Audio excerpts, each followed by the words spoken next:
একমাত্ৰ কন্যাৰ জন্মদিন আয়োজন কৰাত ব্যস্ত আছিল পিতৃ মাতৃ। কন্যাৰ জন্মদিন উপলক্ষে খাদ্য ৰান্ধি আছিল দুয়োজনে, কিন্তু হঠাৎ চিলিণ্ডাৰ বিস্ফোৰিত হৈ জীৱন্তে অগ্নিদগ্ধ স্বামী স্ত্ৰী।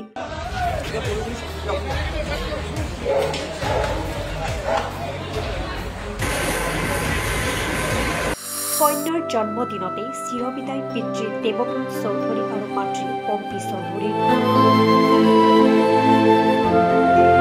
গুৱাহাটীৰ মাজমজিয়াত এক কৰুণ ঘটনা সংঘটিত হয়। কন্যাৰ জন্মদিনৰ দিনাই প্ৰাণ গ'ল পিতৃ মাতৃ। পিতৃ মাতৃয়ে কন্যাৰ জন্মদিন উদযাপনৰ বাবে কৰিছিল যা যোগাৰ, কিন্তু কন্যাৰ জন্মদিনতেই চিৰবিদায় ল'লে পিতৃ মাতৃ। এই কৰুণ ঘটনা সংঘটিত হৈছে গুৱাহাটীৰ ভৰলুমুখত। ভয়ংকৰ অগ্নিকাণ্ডত জীৱন্তে অগ্নিদগ্ধ হৈ প্ৰাণ গ'ল পম্পী চৌধুৰী আৰু দেৱব্ৰত চৌধুৰীৰ। দীৰ্ঘদিনৰে পৰা ভৰলুমুখত ভাড়াতীয়া হিচাপে আছিল পৰিয়ালটো, আৰু আজি আছিলে ছোৱালীৰ জন্মদিন। সেয়ে আয়োজনত ব্যস্ত আছিল দুয়োগৰাকী। কন্যাৰ জন্মদিনৰ খানাৰ আয়োজন কৰিছিল যদিও খানা ৰান্ধিবলৈ অনা চিলিণ্ডাৰে শেষ কৰিলে সকলো।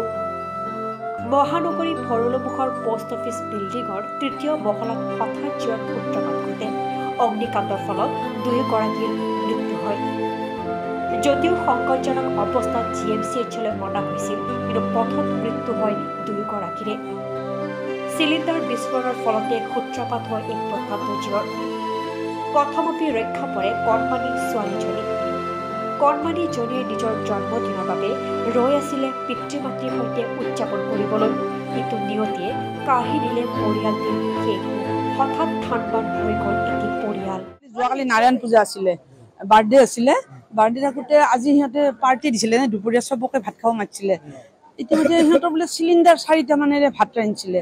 ৰান্ধোতেতো আপোনাৰ বাৰ্ষ্ট হৈ গ'ল, দুজনমান পলাই নামি আহিল। এতিয়া নাই মানে বোৱাৰীটোৱে বনাই, যোনজন ঢুকাইছে তেওঁৱে বনাইছিলে। আৰু যোনজন দেৱ আছিল, দেৱব্ৰত চৌধুৰী, তেওঁ বোলে আমি শুনা মতে তেওঁ ঘনীয়েকক বচাব যাওঁতে ইতিমধ্যে তেওঁ লাগি যাওঁতে এনেকৈ জুয়ে লাগি গ'ল। চব আজিকা আছিলে দুজনতো লাগি গৈছে, মৰিলে সেইজন মৰা বুলি শুনিছো। আৰু বাকী পলালে স্বামী নামি আহিছে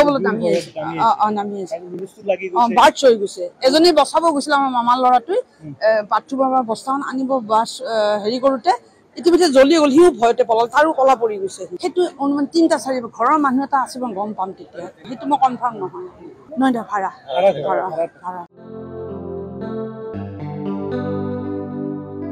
উল্লেখ্য যে ঘটনাস্থলীত উপস্থিত হৈ অগ্নি নিৰ্বাপক বাহিনীৰ 3খনকৈ বাহন। বহু সময় ধৰি জুই নিৰ্বাপনৰ চেষ্টা চলাই অগ্নি নিৰ্বাপক বাহিনীয়ে। ঘৰৰ ভিতৰত আছিল পিতৃ মাতৃ, কন্যাৰ লগতে আন বহুকেইজন লোক। জুই লগা দেখি কণমানিজনীক লৈ ওলাই আহিছিল অন্য লোকসকল, কিন্তু ভয়ংকৰ অগ্নিকাণ্ডত প্ৰায় 100% জ্বলি শেষ হয় পিতৃ দেৱব্ৰত চৌধুৰী আৰু মাতৃ পম্পী চৌধুৰী।